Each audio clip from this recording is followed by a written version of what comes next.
Hello दोस्तों, कैसे हैं आप लोग। हम लोग देख रहे हैं भारतीय न्याय संहिता 2023 और आज का हमारा टॉपिक है जुडिशियल एक्ट।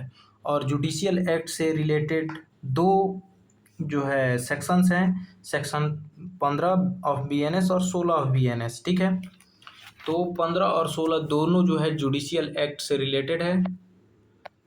एक बार हम लोग इसका सेक्शन नोट कर लेते हैं। सेक्शन 15 और 16 यहाँ पे लिख लीजिएगा। ठीक है, सेक्शन 15 और 16 बीएनएस। 15 बात करता है एक्ट ऑफ जज व्हेन एक्टिंग जुडिशियली। तो अगर कोई भी जज जो है एक्टिंग जुडिशियली करता है और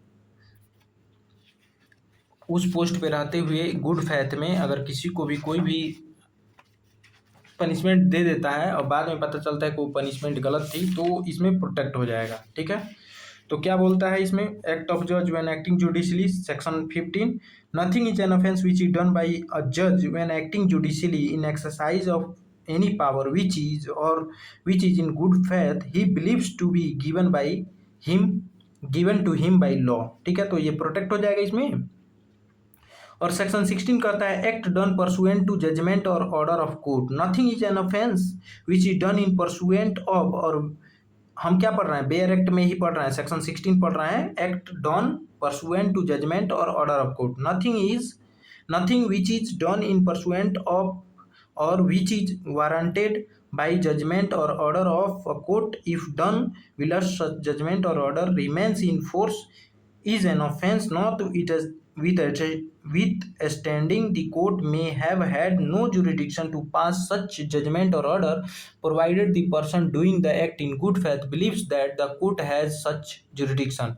जैसे मान लीजिए 15 में यह है कि जज कोई एक्ट करते हुए मतलब जजमेंट सुना दिया और बाद में पता चला वो गलत है, लेकिन वो गुड फैथ में किया था कि हाँ उसके पास लॉ ने ऐसा करने का पावर दिया है, तो वो इसमें प्रोटेक्ट हो जाएगा। 16 में ये है कि जज ने आदेश दे दिया हैंगमैन को, मतलब जल्लाद को, कि इसको फांसी दे दो, और वो फांसी दे देता है। बाद में ये पता चलता है कि नहीं वो गलत व्यक्ति था, तो भाई मिस्टेक ऑफ यहाँ फैक्ट हो गया और ऑर्डर ऑफ द कोर्ट हुआ है, तो ये उसमें प्रोटेक्ट हो जाएगा सेक्शन किसमें, 16 में। ठीक है, तो चलिए एक बार विस्तार से देख लेते हैं। और इसके पहले हमने दो जो है इसके पहले हम सेक्शन बताए थे, सॉरी बताना भूल गए थे, वो था सेक्शन 14 और 17। ठीक है, तो 14 में था mistake of fact bound by law, मतलब मिस्टेक ऑफ फैक्ट था 14 और 17 दोनों में। ठीक है, लेकिन 14 में ये था कि मिस्टेक ऑफ फैक्ट किया है और वो बाउंड है वैसा करने के लिए लॉ के द्वारा। और 17 में है कि मिस्टेक ऑफ फैक्ट किया है लेकिन वो जस्टिफाइड बाई लॉ है। ठीक है, तो ये दोनों सेक्शन हम लोग ऊपर पढ़ चुके हैं। ठीक है, इसमें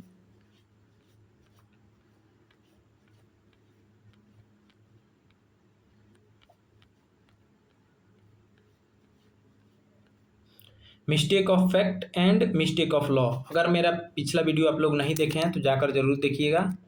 ठीक है,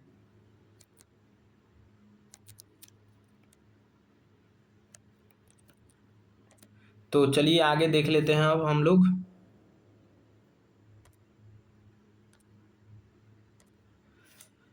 अब हमारा अगला टॉपिक है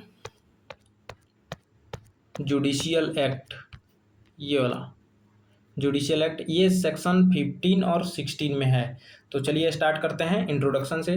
the administration of justice requires जजेज and judicial officer to decide cases fearlessly and independently. ठीक है, ये सेक्शन इसलिए रखा गया है कि कोई भी जज या जज के आदेश पे जो जल्लाद है या जो भी ऑफिसर्स हैं वो बिना किसी डर के जो है अपना काम करें। ठीक है, अगर उन लोगों को डर रहा है कि भाई कोर्ट ने गलत आदेश दे दिया होगा, अगर मैं फांसी दे दिया इसको, जल्लाद डरा हुआ है तो मेरी फांसी हो जाएगी, मैं मर्डर के केस में चला जाऊंगा, तो ऐसी कोई बात नहीं है। सेक्शन 16 उसको प्रोटेक्ट कर लेगा। ठीक है, while performing judicially function they may something make error in the appreciation of fact or interpretation of law. To ensure the independence of judiciary, criminal law recognize protection for judicial act performed in accordance with the law and in good faith. ठीक, न्याय के प्रशासन के लिए आवश्यक है कि न्यायाधीश और न्यायिक अधिकारी निष्पक्ष, स्वतंत्र और निर्भय होकर निर्णय दें। न्यायिक कार्य करते समय उनसे तथ्यों के मूल्यांकन एवं कानून की व्याख्या में त्रुटि भी हो सकती है। ठीक है, न्यायपालिका की स्वतंत्रता बनाए रखने के लिए आपराधिक कानून सद्भावना और विधि के अनुसार किए गए न्यायिक कार्यों को संरक्षण प्रदान करता है। ठीक, अब मीनिंग ऑफ जुडिशियल एक्ट देख लेते हैं। तो the judicial act is an act is an act performed by judge or person exercising judicial power while deciding a legal matter within the scope of authority conferred by law. Judicial act वह कार्य है जो कोई न्यायाधीश या न्यायिक शक्ति का प्रयोग करने वाला व्यक्ति कानून द्वारा प्रदत्त अधिकार क्षेत्र के भीतर किसी विधिक विवाद का निर्णय करते समय करता है। ऑब्जेक्टिव ऑफ प्रोटेक्शन क्या है?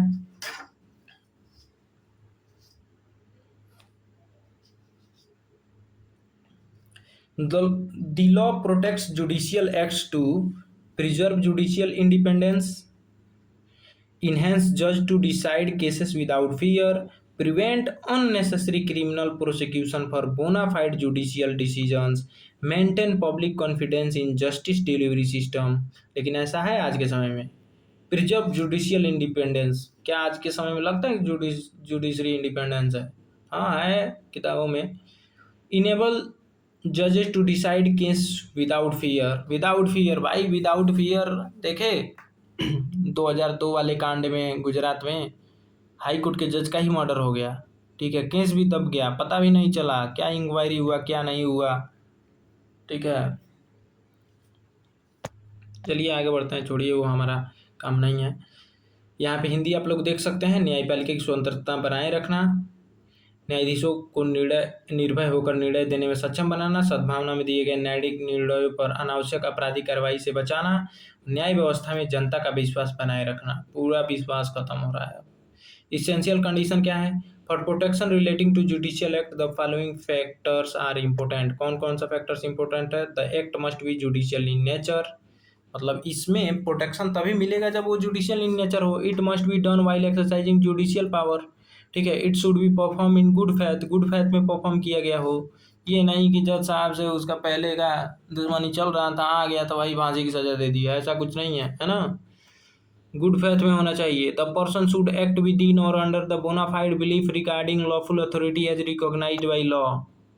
हिंदी आप लोग यहाँ देख सकते हैं। हम आगे बढ़ते हैं। एग्जाम्पल क्या है? तो मजिस्ट्रेट ग्रांट और refuse bail after hearing both parties and considering the materials placed before the court, even if a higher court later changes the decision, the judicial act itself does not ordinarily create criminal liability merely because the decision was reversed। ठीक है, सिर्फ इस behalf पे criminal liability नहीं बनती है कि lower court ने कुछ और डिसीजन दिया था और हाई कोर्ट ने उसे रिवर्स कर दिया, मतलब बदल दिया, एकदम उलाट पलट कर रख दिया, तो इस बिहाफ पे नहीं होगी कोई भी क्रिमिनल लाइबिलिटी। या मजिस्ट्रेट दोनों पक्ष की सुनवाई के बाद उपलब्ध सामग्री के आधार पर जमानत देता है या अस्वीकार करता है, बाद में उच्च न्यायालय उस आदेश को बदल देता है, तो केवल इस कारण से कि निर्णय बदल गया, सामान्यतः मजिस्ट्रेट पर आपराधिक दायित्व तो नहीं बनता। ठीक है। दूसरा, अ सिविल जज decide property dispute after examining the evidence, one party loses and believes the decision is generally incorrect, the proper remedy is ordinarily an appeal or revision, not criminal prosecution merely because of the disagreement with the judgment। ठीक है, एक civil न्यायाधीश साक्ष्यों के आधार पर संपत्ति विवाद का निर्णय देता है, हारने वाला पक्ष मानता है कि निर्णय गलत है, ऐसी स्थिति में सामान्यतः उचित उपाय अपील या पुनरीक्षण है। केवल निर्णय से असहमति होने के कारण आपराधिक मुकदमा नहीं होगा। किस पर? जज पर। Judicial error and criminal liability, every judicial error does not amount to a crime. ठीक है ना, कोई भी जुडिशियल एरर हो जाए तो वो क्राइम के दायरे में आप उसे नहीं ला सकते हैं। If judicial order is alleged to be legally incorrect, the law generally provides remedies such as appeal, revision और review depending on the applicable statute. ठीक है, वो अपील, रिव्यू, रिवीजन के लिए आप ले जाइए, वो केस पे डिपेंड होता है कि आप अपील जाएगा उसका कि रिवीजन जाएगा रिव्यू जाएगा, लेकिन वो क्रिमिनल लाइबिलिटी नहीं बनेगा उस पर। ठीक है, सिर्फ जुडिशियल एरर होने से। ठीक है, हर न्यायिक त्रुटि अपराध नहीं होती। यदि किसी न्यायिक आदेश को कानून के विरुद्ध माना जाता है तो सामान्यतः उसका समाधान अपील, पुनरीक्षण या पुनर्विचार जैसे वैधानिक उपायों से किया जाता है। ठीक, अब इम्पोर्टेंस क्या है जुडिशियल प्रोटेक्शन का? प्रोटेक्ट द इंडिपेंडेंस ऑफ जजेज, promotes impartial decision making, prevents misuse of criminal law against judicial officer, strengthens the rule of law, ensure effective administration of justice। यहाँ पे हिंदी आप लोग देख सकते हैं। अब हम लोग डिफरेंस देख ले रहे हैं जुडिशियल एक्ट और एडमिनिस्ट्रेटिव एक्ट में। Judicial act decide legal rights and dispute, जबकि administrative act deals with administration and executive function. ठीक, judicial act based on judicial process, ये बेस्ड होता है एडमिनिस्ट्रेटिव डिसीजन मेकिंग पे। ठीक, judicial act normally subject to the appeal और revision जाएगा judicial act में, और एडमिनिस्ट्रेटिव एक्ट में normally subject to the administrative और judicial review depending on law. ठीक, हिंदी में आप लोग यहाँ देख सकते हैं। अब आ जाइए कुछ इंपॉर्टेंट लीगल पॉइंट्स के बारे में। The protection available for judicial act is not unlimited, it operates according to the condition prescribed by law including the requirements of good faith where applicable. न्यायिक कार्यों का संरक्षण असीमित नहीं है, यह केवल कानून द्वारा निर्धारित शर्तों के अनुसार ही उपलब्ध होता है, जिनमें जहां लागू हो। गुड फेथ भी एक महत्वपूर्ण तत्व है। ठीक, आ जाइए कंक्लूजन पे। Protection of Judicial Act is an essential feature of criminal justice system. It enables judges to perform their duties independently and fairly while ensuring that accountability continues through the legal procedure provided by law. न्यायिक कार्यों का संरक्षण आपराधिक न्याय व्यवस्था की एक महत्वपूर्ण विशेषता है। इससे न्यायाधीश स्वतंत्र एवं निष्पक्ष रूप से अपने कर्तव्यों का पालन कर सकते हैं, साथ ही कानून द्वारा निर्धारित प्रक्रिया के माध्यम से आवश्यक उत्तरदायित्व भी बना रहता है। So thanks for watching. मिलते हैं नेक्स्ट वीडियो में किसी नेक्स्ट टॉपिक के साथ। वीडियो कैसा लगा कमेंट में ज़रूर बताएं। अगर आपको किसी भी सब्जेक्ट का कंप्लीट नोट्स चाहिए, अगर आप लखनऊ यूनिवर्सिटी में पढ़ते हैं, तो आप मेरे नंबर पे सिर्फ आपको 50 रुपीज़ पर नोट्स का फी लगेगा। ठीक है, आप मेरे नंबर पे व्हाट्सअप कर सकते हैं 7369049615। ठीक है, इस पे आप पे करके कोई भी सब्जेक्ट का आप नोट्स ले सकते हैं, complete notes. So thanks for watching. मिलते हैं नेक्स्ट वीडियो में किसी नेक्स्ट टॉपिक के साथ।